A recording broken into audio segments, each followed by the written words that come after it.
Alright, what is up everybody? Welcome back to another video. We actually recently had the Splatoon 3 North American Championships actually take place this past weekend at PAX East. So I kind of wanted to do a video kind of talking about the entire thing and just kind of how bad the game actually really is and like the pro play. I mean, I wouldn't say that bad, like the game's actually bad, but like at least as like a pro level, like the weapons being played and like how boring it really is watching this and having to watch it on Sunday. But if you guys haven't watched it, it's live on the Nintendo America website and or YouTube channel, whatever it is, busy over the weekend stuff. But if you guys didn't watch, there's spoilers, but you guys should already know who won. This is actually one of the like major tournaments of the entire year. I think there's also a couple in, I think, the summertime around June, July. I think there's also another one. And there might be some that are overseas, but I'm not 100% sure. I know there's a few other ones. I don't think the NA, like the North American tournament for PAX East, is the only one. I think there's a few other ones, but I'm just not sure which one they are and when they are. But I think there's a few more. But these are like the best of the best teams, like on like a pro level right now. They played in Turf War. They played to like find the seeds and like what teams are actually going to be going and facing each other in like the actual ranked modes, being like Splat Zones, Clan Blitz, Rainmaker, Tower Control, that type of thing. And then you had your semifinals and your grand finals and all those type of things. So pretty much what this is, like here's game one. I'm gonna pull it up for you guys on screen right now. Like this is game one. This is the stuff that is being played for Turf War right now. Like, do you guys see a problem here for like stuff being played for Turf War? Like, look at the entire enemy team's comp. Like, what do they have? They have Splash-O-Matics. The entire team almost has all Splash-O-Matics. You have one Wiper, and then being that it's Turf War, the Reflux 450, because it's like one of the best like Turf War spam weapons. But like even in Turf War, I'm not going to talk about Turf War very much because it doesn't really matter in the grand scheme of things. But like even at like a pro level, you have the Splash-O-Matic being played in the majority of your teams and like on almost every single team in your Turf War matches. It is actually like crazy. It just goes to show you like how good and like I don't even know how to like say like how over centralizing the entire weapon is, and like there's not even like a single weapon on its level apart from I guess maybe like the sloshing machine right now, but they're kind of different weapons and they both kind of do different things. And it just kind of shows you how bad the balance is for the game right now when you have your pro players, which this is not the only thing. We're going to talk about a little bit more here once we actually get into like the ranked games. But like you have your pro players actually like playing ranked games, and the majority of your games you have two of the same weapon on every team. You have at least like two Splash-O-Matics. You have like at least two sloshing machines, and then like the third weapon's usually kind of either a second or like a third Splash-O-Matic or like something random. Pretty much, we saw a few tri sloshers. We saw a few other like random things, a few E leaders, which we'll talk about in a little bit here. But like if Nintendo going into this next patch, so we're supposed to be getting a balance patch here either later this week or sometime next week for like the mid-season for this current season we're on. If they go into this and they do not nerf the absolute shit out of the sloshing machine and the Splash-O-Matic, like this game is absolutely doomed. Because I don't know about you guys, but those of you guys that watched it, like this entire thing, this had to be the most boring, one-sided like entire championship, like even like the games leading up to the finals, like the entire thing. Like it had to be one of the most boring things to watch ever. And it's not because of like one of the teams that was there. Starburst by far is like the best team in this and was the best team. It has been one of the best teams in the world for I don't know how long already, even going back to Splatoon 2. Like there was nobody on their level, and I'm really actually wondering if there is ever going to be anybody that's on their level, because they're absolutely crazy good. But it makes you wonder if there was actually more weapons that are actually viable and being able to be played. Would they still be able to play that good, or would some other teams actually be able to pull out some different comps and kind of catch them that way and kind of get a couple wins and try to play the game that way versus them? But since you have like legit two weapons that are like must picks and like on making up like all the teams, then that's pretty much what you have to do right now, and that's the only thing that's really being played. So, apart from that, we got a few other things. Like here's another turf war game with a bunch of sloshing machines and a bunch of splash-o-matics.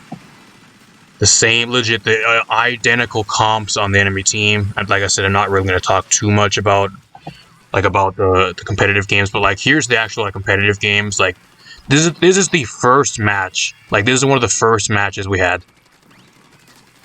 It is legit a identical team. So you have 3 splash-o-matics on one team, and then you have 2 sloshing machines, and then 2 splashes on the other team. So you have legit 5 weapons that have crab tank, and then you got 3 booyah bomb spam weapons. This is what 2023 Splatoon 3 is, y'all.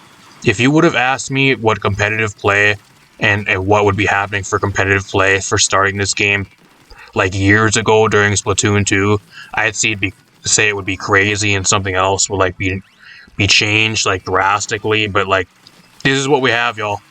We have legit teams running the same weapons every game. I don't know how anybody actually enjoys watching this. Like it is so boring. Like I was legit sitting there bored like for the majority of this. I did watch the entire thing because I was going to do a video on it, and I had to watch it because like I said, I'm doing a video on it. So like if I wasn't doing a video on this, like I would not even watch this. I really wouldn't. It's just really boring. Here's another game. Now they actually, being that Starburst is actually in the lead, they pulled out the Jet Squelcher, the custom Jet Squelcher, but that was mainly because they were up 2-0.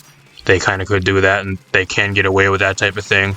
But like even look at all the other comps, like it's still like identical type shit on the enemy team. Sloshing machines, splash-o-matics, nothing different. Non-stop, like, trading crabs. Non-stop burst bomb spam.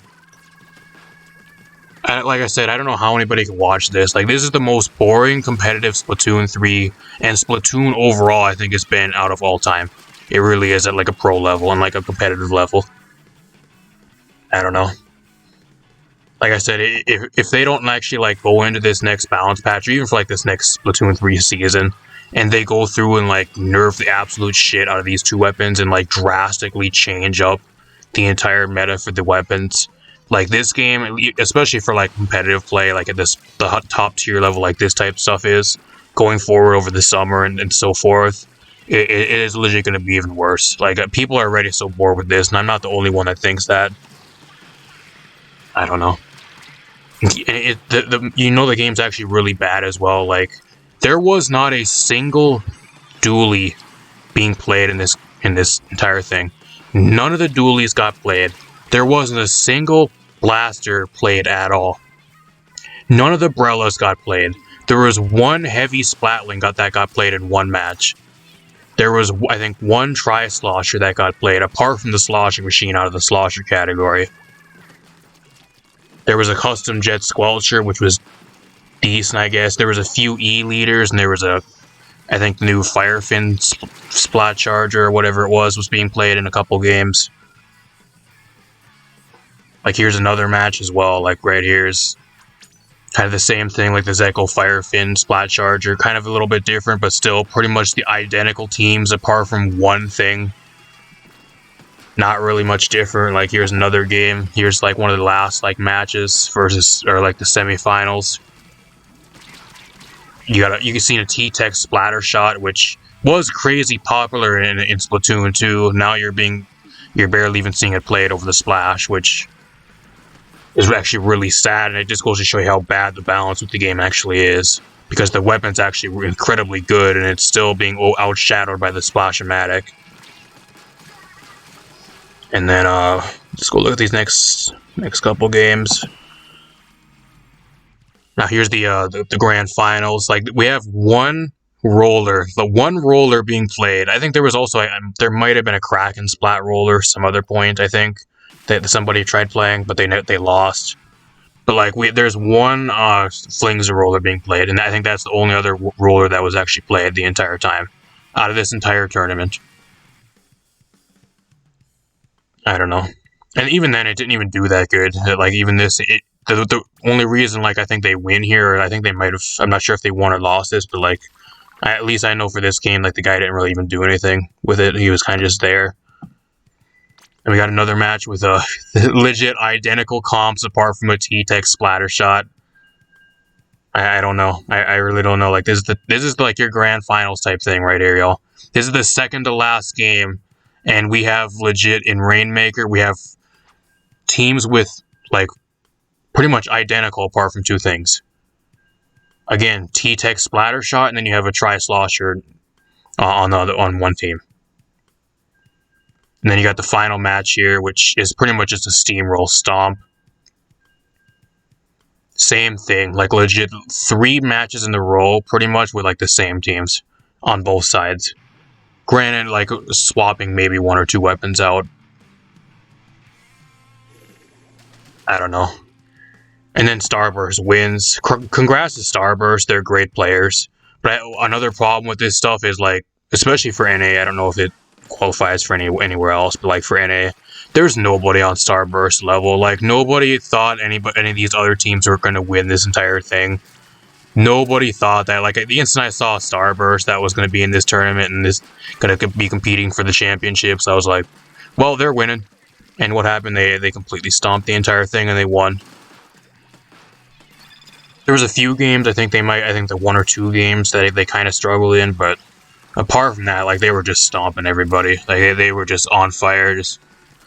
There wasn't even anybody on their level. Like, going forward, like, hopefully they find more competition for Starburst, because they are, like, on an absolute, like, another planet, and then everybody else is, like 5 pegs below them. It really is. I mean, that's not really a jab at them or anything, but, like, that just goes to show you, like, the game needs more competition. And they're just that good, which is a good thing for them, at least. At least for, like, people that are watching, though, it's kind of boring because you kind of know who's going to win already. Just based off their track record and, like, all these other people that are actually trying to go against them. I don't know. Let me know what you guys think in the comments down below. Did you guys enjoy the Splatoon NA Championship this past weekend? Are you guys actually excited to watch competitive Splatoon at, like, this highest tier of play going forward, if this is the type of team comps we're going to be having and the type of stuff we're going to be having? Did you find it boring? Did you actually like it? What do you think they need to improve? I don't know. But at least for me, I think it was really boring. And hopefully going forward, they really balance this game to make it to where there's, like, diverse team comps being played every game. I want to see some blasters being played. I want them to start playing some umbrellas. Some dualies would have been cool, like some dualie squelchers or, like, Gluga dualies or something crazy would have been really cool.